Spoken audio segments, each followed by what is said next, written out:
नमस्कार। हमें अक्सर पूछा जाता है, क्या आईवीएफ ट्रीटमेंट सेफ है? इसमें कोई कॉम्प्लिकेशंस तो नहीं होगी डॉक्टर? तो मैं ये आपको बताना चाहूँगी कि लुई ब्राउन जो वर्ल्ड का फर्स्ट आईवीएफ कंसेप्शन है, she is 42 years of age and she is absolutely normal and healthy. तो इसके ज़रिए हम ये दोबारा से आपको रीइंफोर्स करना चाहते हैं कि आईवीएफ टेक्नोलॉजी एक एक्सपर्ट के निगरानी के अंदर बहुत ही सेफ और इफ़ेक्टिव टेक्नोलॉजी है। क्या ये टेक्नोलॉजी आर्टिफिशियल है तो हमें इसको नहीं अपनाना है? ये एक बिल्कुल भी मिथ है, मतलब गलतफहमी है। ये एक प्रोसेस है जो किसी भी कारण कपल अपने आप से प्रेग्नेंट नहीं हो पा रहे, लाइक अगर ट्यूब्स में प्रॉब्लम है, शुक्राणु की कमी है, उम्र ज़्यादा है, मल्टीपल मिसकैरेजेस हो रहे हैं, या इनके गर्भाशय की लाइनिंग बहुत थिन है। ये बहुत कॉमन कॉजेज़ है for advance fertility treatment like IVF. So इन्हीं कारणों की वजह से एक कपल नॉर्मली कंसेप्शन नहीं कर पा रहा होगा।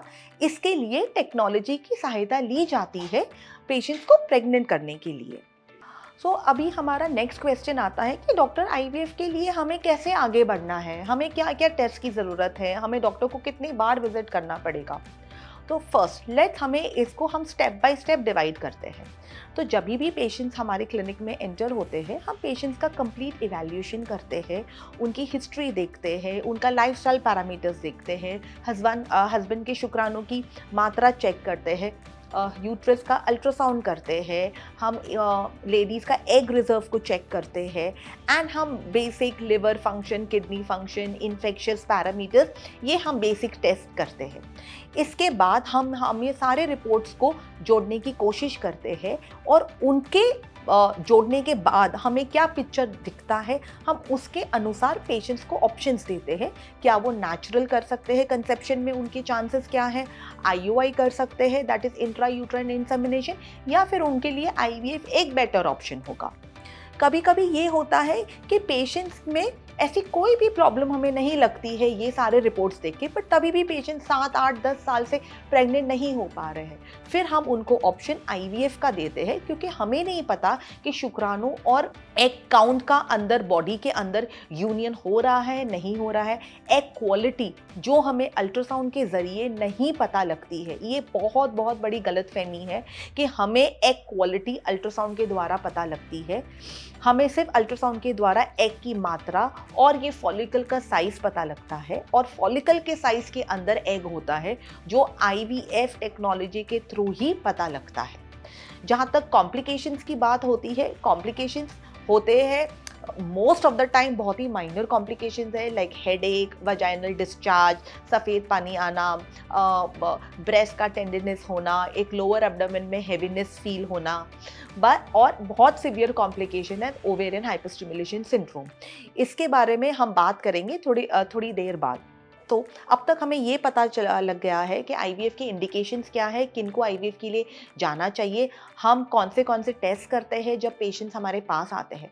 नाउ मान लो अगर हमने पेशेंट को कहा कि आपको आईवीएफ की टेक्नोलॉजी के द्वारा सबसे बेटर सक्सेस रेट से प्रेग्नेंट होने के, इसके लिए हम पेशेंट्स को कहते हैं कि आप आपका पीरियड का डे 1 क्लिनिक को इन्फॉर्म करो। उसके लिए हम उनको नंबर शेयर कर देते हैं। फिर हम उनको क्लिनिक में पीरियड के 2nd या 3rd डे पे बुलाते हैं। जब वो आते हैं, जब वो पीरियड के दौरान भी हमें ट्रीटमेंट शुरू करना होता है, तभी हम दोबारा एक इंटरनल चेक करते हैं। आप इस बात से डू नॉट गेट स्कैर्ड कि पीरियड्स के दौरान हम इंटरनल टेस्ट कैसे करेंगे। दिस इज़ अ टेक्नोलॉजी जहाँ पे हमें बेसिक अल्ट्रासाउंड डे 2 या डे 3 ऑफ मेंसेस करेंगे, तभी हमें बहुत सारी इंफॉर्मेशन मिलती है on the ovarian reserve and the egg count. हम वो अल्ट्रासाउंड एक्सपर्ट के द्वारा ही करते हैं, मीन्स आपका फर्टिलिटी स्पेशलिस्ट ही अल्ट्रासाउंड करेगा, और ये बहुत ही एक हाइजीनिक तरीके से टेस्ट अल्ट्रासाउंड होता है। इसके बाद अगर हमें बेसलाइन अल्ट्रासाउंड ठीक लगता है, हम एक बेसलाइन हार्मोन इवैल्यूएशन करते हैं। हम ये जानना चाहते हैं कि हमारे इंजेक्शन शुरू करने से पहले बॉडी की बेसलाइन पैरामीटर्स कैसे है, हार्मोन्स की मात्रा जानने के लिए। हमें ये सारी रिपोर्ट शाम तक मिल जाती है और फिर हम पेशेंट्स को डे 3 पे इंजेक्शन शुरू करने के लिए बुलाते हैं। इंजेक्शंस आईवीएफ में दो प्रकार के होते हैं। एक है गोनाडोट्रोपिन जो एग की मात्रा को बढ़ाते हैं, और एक है कि वो जो बढ़ते हुए फॉलिकल्स को वो ओव्यूलेट ना होने दें। इंजेक्शंस की मात्रा 10 या 12 दिन की होती है। ये सारे ड्यूरेशन में पेशेंट्स अपने normal day to day activities, office job, घर का काम, वो सारा कुछ कर सकते हैं, बट इनटू मॉडरेशन, एंड कोई भी ज़्यादा एडिशनल स्ट्रेस लेने की ज़रूरत नहीं है। बीच में 3 से 4 बार अल्ट्रासाउंड्स होंगे, तो हॉस्पिटल विजिट का ड्यूरेशन उसके लिए होता है अराउंड 25 टू 30 मिनट्स मैक्सिमम। क्या इंजेक्शंस के लिए बार बार हॉस्पिटल में आना होता है? बिल्कुल नहीं। आजकल इंजेक्शंस अपने आप भी लगाए जा सकते हैं। पेशेंट अक्सर घबराते हैं कि डॉक्टर हम ये इंजेक्शंस नहीं लगा पाएंगे, हमें बहुत डर लगता है, बट आप प्लीज़ ट्रस्ट मी, हमारे पास स्पेशलाइज्ड नर्सिंग प्रोग्राम्स हैं जो हम पेशेंट्स को इंजेक्शन चीज समझाते हैं कि उनको खुद से वो कैसे अपने आप से लगा सकते हैं, specially the women who are working. But अगर उनको लगता है कि नहीं, हम नहीं हैंडल कर पाएंगे, we are very happy to assist them हमारे हॉस्पिटल में। जहाँ तक सक्सेस रेट, ये सबसे बड़ा इंपॉर्टेंट क्वेश्चन हमें बार बार पूछा जाता है कि डॉक्टर हमने सुना है कि आईवीएफ तो गारंटी है। नहीं, आईवीएफ गारंटी नहीं है। 100% रिजल्ट्स दुनिया में कहीं पे भी नहीं है। क्यों नहीं है? क्योंकि हम एक अंश बना सकते हैं, हम उनको गर्भाशय में ट्रांसफ़र कर सकते हैं। उसके बाद क्या वो अंश गर्भाशय की परख को अटैच कर पाएगा? ये ह्यूमन टेक्नोलॉजी के परे है, इसके बियॉन्ड है। दैट्स वाई, और ना ये टेक्नोलॉजी का सबसे ड्रॉबैक है कि इम्प्लांटेशन प्रोसेस ह्यूमन कंट्रोल और साइंस के बियॉन्ड है।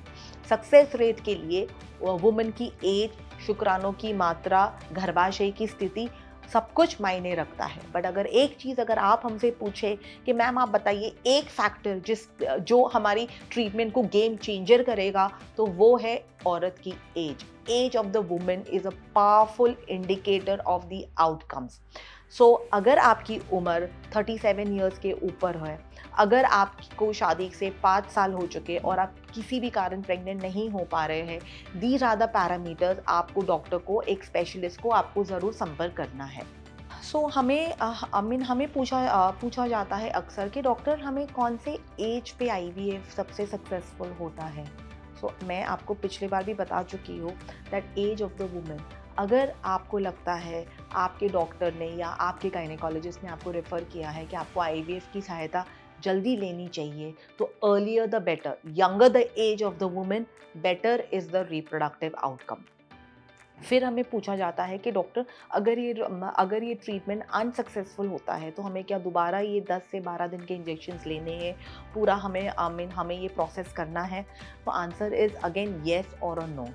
येस इसलिए है कि अगर आपके पास एक्स्ट्रा अंश नहीं है, तो आपको ये दोबारा प्रोसेस करना पड़ेगा after a clinical evaluation. But अगर हमारे पास आपके एक्स्ट्रा अंश क्रायो प्रिजर्व्ड है, तो हम फिर सिर्फ इंजेक्शंस नहीं देते, हम सिर्फ मेडिकेशंस देते हैं कि यूट्रस की परख बने और हम ये एम्ब्रियो ट्रांसफ़र करें। कितना टाइम लगता है पूरे एक आईवीएफ साइकिल को कंप्लीट होने में? अगर हम ये process from egg collection, from the period to the embryo transfer, अगर हम एक ही साइकिल में करते हैं, तो इट टेक्स अराउंड 3 वीक्स। अगर हम एम्ब्रियोज को सेगमेंटल साइकिल करते हैं, तो it can take up to 6 to 8 weeks. क्या फ्रेश ट्रांसफ़र बेटर है, क्या फ्रोजन साइकिल ट्रांसफ़र बेटर है?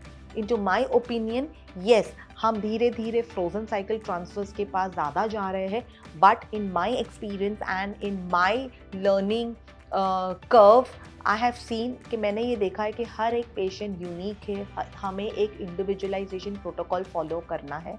ऐसा कहीं नहीं लिखा है कि fresh embryo transfers are not going to give us a pregnancy. It is on the expertise of the doctor, it is on the quality of the lab, the embryologist, the process of embryo transfer. क्या हमें IVF babies में कोई दिक्कत आती है, like autism? क्या हमें caesarean section ही कराना पड़ता है क्योंकि ये आईवीएफ प्रेगनेंसी? ये बिल्कुल भी गलतफहमी है। जो भी कॉम्प्लिकेशंस जो चाइल्ड में होते हैं, mostly it is depending on the age of the couple. जितनी ज़्यादा उम्र कपल की है, उतने ज़्यादा बेबीज़ को कॉम्प्लिकेशंस होने के चांसेस है, it is not by the technology, it is by the virtue of the age. Age will give us, age हमें देंगे egg quality and the sperm quality. दूसरी ये चीज़ है कि बहुत सारे मायने भी ये करते, आई मीन बहुत सारे अदर फैक्टर्स भी जो हम एग्जैक्टली पिन पॉइंट नहीं कर पाते कि ये सक्सेस में कितना कंट्रीब्यूट करेंगे. दैट इज़ मेंटल वेलनेस, क्योंकि हम मेंटल वेलनेस को गेज नहीं कर पाते. एक इंसान आपके सामने बैठ के हंस रहा है, खा रहा है, टीवी देख रहा है, बट उनके दिमाग में क्या चल रहा है हम ये देख के नहीं बता सकते. हम यही हमारे पेशेंट्स को बताना चाहेंगे कि any amount of stress in the body एक पर्टिकुलर हार्मोन रिलीज करते हैं जो इम्प्लांटेशन प्रोसेस को अफेक्ट करते हैं. सो एंड वो इंजेक्शंस की का रिस्पॉन्स को भी अफेक्ट करते हैं. So trust your doctor. Doctor में आप ट्रस्ट कीजिए, प्रोसेस में ट्रस्ट कीजिए, टेक्नोलॉजी में ट्रस्ट कीजिए, and last but not the least is keep your self भगवान के हवाले. एक पॉइंट के बियॉन्ड हमें रखना ही है. हमें ये सोचना है कि क्या चीज़ें बेटर हो सकती है, ना कि क्या चीज़ें गलत हो सकती है. IVF टेक्नोलॉजी ने ढेर सारी खुशियाँ thousands and thousands and thousands of couples को दी है. हमें ये देखना है कि किन के घर में बिकॉज ऑफ दिस टेक्नोलॉजी बच्चे बॉर्न हुए हैं, हेल्दी बॉर्न हुए हैं, उनकी फैमिली कंप्लीट हुई है. अभी टेक्नोलॉजी इतनी एडवांस हो चुकी है कि आपके पास स्पेशलिस्ट डॉक्टर्स हैं, more and more advance labs है जो आपको राइट प्रोसेस समझाएंगे, आपकी सक्सेस रेट को वो बेटर करेंगे.